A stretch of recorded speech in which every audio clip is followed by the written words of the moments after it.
we passed on the transportation bill, we has passed principally the same bill in March. And, I had conversations with 3 of the members that were opposing in this last week, and the response to me was, well, we thought the House was going to kill it. And so, I've been very open and honest and consistent over the past 6 months about where I thought our priorities needed to be.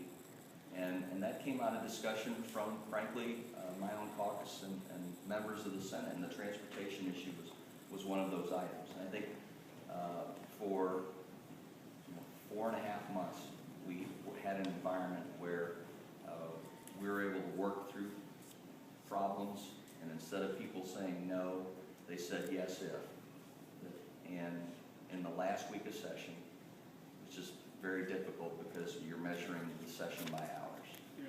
And so, unfortunately, we didn't get accomplished. I will say I knew it was going to be difficult when we got started, but I also know the problem's not going away.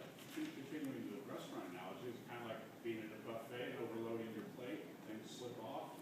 Well, I think, we set the bar high. We had an ambitious agenda, and we were able to move many policies. And so, that's part of it as well. We tackled a lot of subjects this year.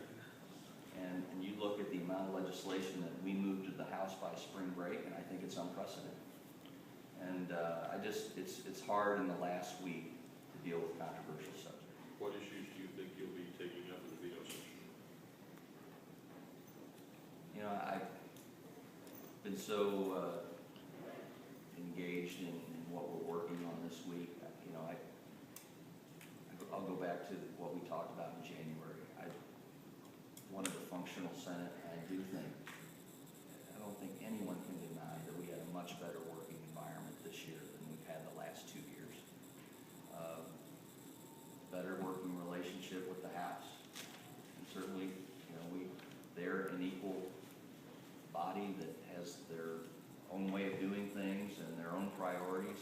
But to move forward on this education legislation, to move on some of these other economic development ideas, to put prevailing wage, some of these issues that have never been placed on the governor's desk before, the income tax cut, that's us working with the House. And the governor's got some decisions to make. And I think we did a good job of working through and putting some good legislation on his desk. So I would guess that the paycheck protection bill will be something that he's not going to. If he vetoes the paycheck protection and the income tax cut, which he's pretty much indicated he will, and maybe a gun bill, have you still had a successful session if he knocks down 3 of your top priorities? Why do you think he's going to veto a gun bill? I'm just throwing another one out there. Okay, so, but my point is, if he vetoes some of your top priorities, is it still a successful session? Yes, I do, because we showed leadership this year.